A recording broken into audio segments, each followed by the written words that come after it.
Hey everyone, it's Joan Robison, and I am live here in Punta Cana on an incentive trip and just made it back to my room and ready to share a little bit about our this week's topic.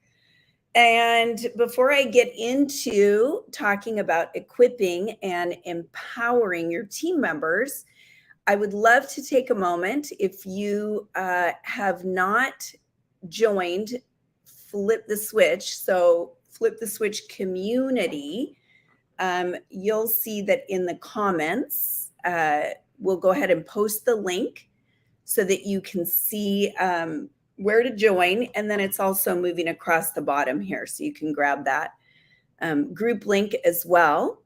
I would also love to know where you're listening in from, whether you're on the replay or whether you're here with me live. Hey guys, just want to welcome you. I see we got some people coming in.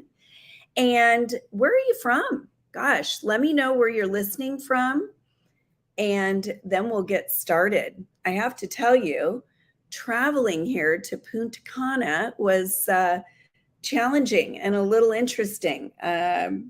Left out on a red eye out of Phoenix and got into Charlotte, and then made my way from Charlotte right into Punta Cana. And sometimes, I forget how good we have it in good old America, meaning technology and systems and all those kinds of things are at a higher level, obviously, than when you get to a third world country. And some of you are probably like, well, yeah, why don't you just take a little vacation, which I am very much going to do after today, right? I needed to take care of a couple priorities, and then I am going to enjoy the beach and all of the different people that are here, including obviously many of my own team members, and then people that I'm looking forward to knowing more. So, all right, I'm just going to take a peek at the comments. And again, I just want to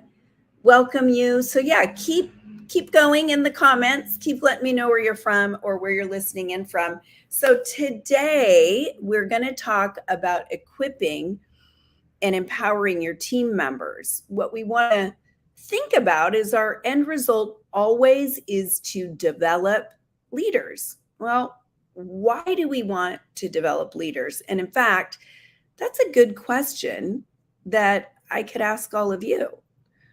Why do you want to develop leaders? What are the reasons why? Maybe you could drop a couple reasons down in the comments and share those with all of us. I can give you a couple of reasons why I like developing leaders. First off, developing leaders, helping people get better at either the business basics or a certain skill, so that they can go help others. To me, that's really what network marketing is all about. It's about helping people really get better at being more of who they are.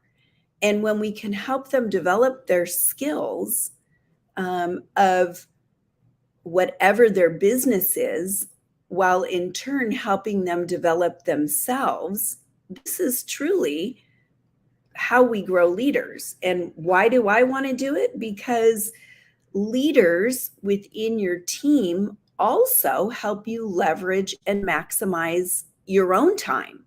So I want you to think about that for a minute. If you've been doing this business a while and you've got some leaders that have either emerged within your team, or maybe that you've been working with, you've been doing coaching calls, you've been partnering with them, and you see them developing and building stronger businesses, well, those leaders you can work with less than you would a brand new person. So it also helps you leverage your time. And of course, what most people want in network marketing when they want to really grow a thriving business is they want to make money, right? And making money when you're working with a volunteer sales force in order for it to be what I would call consistent, so a consistent income, is developing those leaders so that I can help them build consistent incomes. What I have found is when people get off to a successful start, so their first 90 days, that we can help them master some of the business basics as well as get into the profit zone, they're going to stay. And in fact, I just was sharing something with a group that it's been recognized that they stay to the tune of 400% more when they're in the profit zone than if they're not making money. So that whole process of really teaching someone to do what you do and doing it right away in the onboarding and in those first 90 days is why you want to hold those new people so close to you. Okay, so very excited again to be here. I'm going to get started. I want to give you a couple tips when it comes to equipping and empowering. But first, let's look at what is really equipping. Equipping means I'm going to train you. I'm going to give you the tools so that you feel confident. And when you're confident, you are then empowered.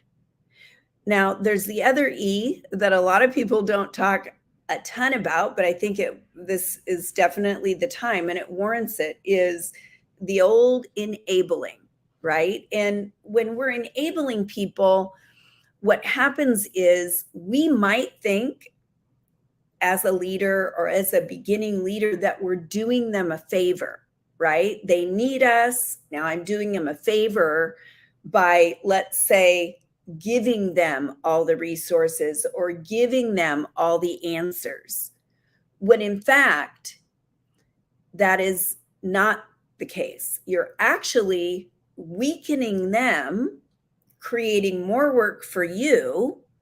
And pretty soon, those kinds of leaders that are enablers are going to wind up with this team of people that are technically coming all to the leader. And the leader pretty soon will be like frazzled, burned out. She doesn't like the business anymore because all of her people just constantly are coming directly to her. And enabling is never good for anyone. But at the end of the day, I want you to think about your own business and where you're at right now. Some of you might be brand new, and this is just good information as you continue to bring on people to your team and support them to develop. Some of you might be going, oh, geez, now I know what Joan means. I need to actually work in this area and become more skilled at equipping and empowering. Some of you might have just had an aha moment and go and say to yourself like, oh, geez, I have been completely enabling. No wonder I feel that way. And there's also some of you that maybe have this skill down yourself. But my question really is, how well do you train it? How well do you train your people to be equipping and empowering their people? Because that ultimately is the sign of a strong leader. Somebody that can lead her team, but develop new leaders. And that is what I'm doing here in Flip the Switch community, and really where my personal coaching business is evolving. I wrote my book. Many of you know that. And there's certainly chapters within the book that are geared toward leadership, because the chapters in the book are actually my personal journey and really many of the major things that I did to develop 4 multi-million-dollar businesses. But getting going and getting in the right direction is important to anybody that's beginning this business. And there's a methodology, there's first steps to getting to that place where you're ready to begin developing leaders. So I hope that makes sense. And by the way, for those of you that haven't got my book, I'll drop that link in the comments. Grab my book. It's a short, easy read, and it will really help you to equip and empower many of your people. Hey, Elena, I just saw you there, and I'm just seeing a few comments here. Hey, welcome. All right. Okay, so the last couple things that I want to share and talk about is I want to give you just a few scenarios. So why don't you just think for a minute about your own evolution of equipping and empowering. And I want you to think, how do I work with my people? Am I somebody that points them in the direction of a tool? Or if I'm working with them one-on-one, when I train them, do I give them actual tangibles? And this is a tip that I want to share with you that really works for me. First off, when you're training somebody, if they don't have any background, essentially, or they have not bought into what you're sharing, we need to remember that we want to always share first and foremost why it's important to their business.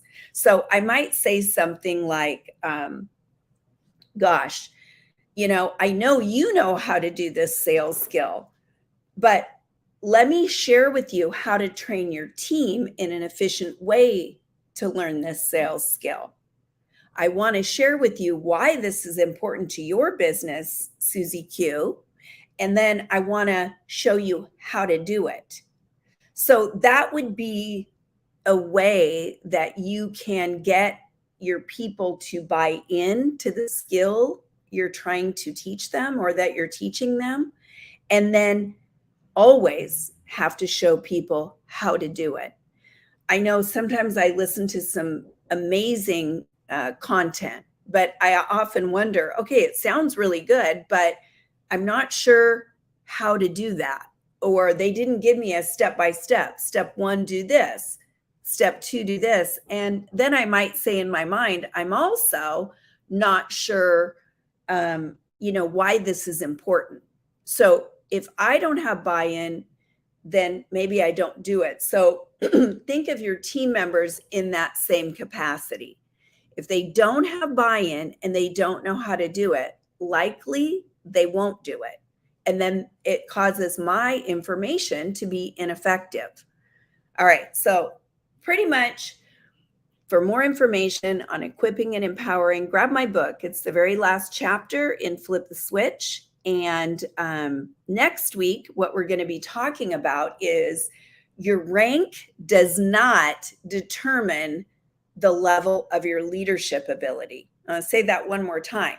Your rank does not determine the level of your leadership ability. And I'm going to just give you a couple points so that you can also take this information and just kind of think about it. Many times leaders rise to certain levels and they're really focused on, the business basics, and they're really focused on, bringing, people into their team. Sponsoring is a business basic, but they get to this level and they could have promoted and because they grew really fast. But it doesn't mean that you or that they know exactly what to do when you get there, right? So oftentimes I think that from an outsider looking in, we look at people's ranks and we're like, oh, she's a triple diamond, blah, blah, blah, blah, blah.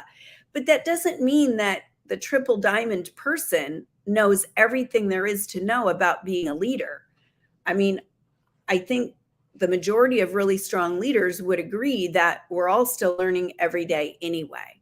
So keep in mind that there are some really significant things that developing yourself as a leader entails. And one of the most valuable things that any leader can do is be constantly working on themselves. So I would encourage you to look at, what is it each day? Do you block out 10 or 15 minutes to listen to a podcast, to listen to a live, to get into some of your company's trainings, or maybe it's even perhaps a book you're reading? What are you doing to grow yourself as a leader? Because being behind a rank is not your level of leadership.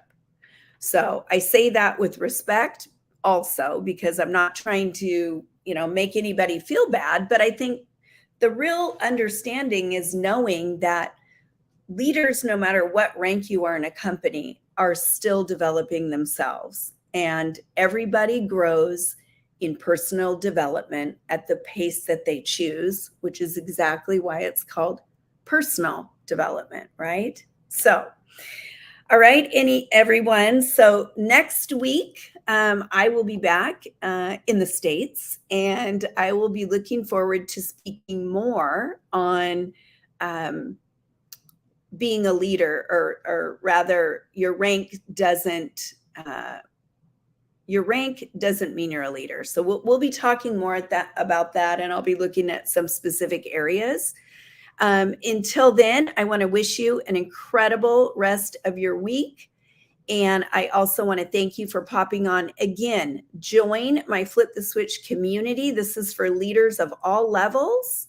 And if you are somebody that wants to get more strategies, more tips, be a part of some exclusive giveaways and challenges, boy, join in there. We're going to be really leveling that group up and supporting women in leadership in an even bigger way. And I look forward to doing that along with you. All right, everybody, have a great week. Bye-bye.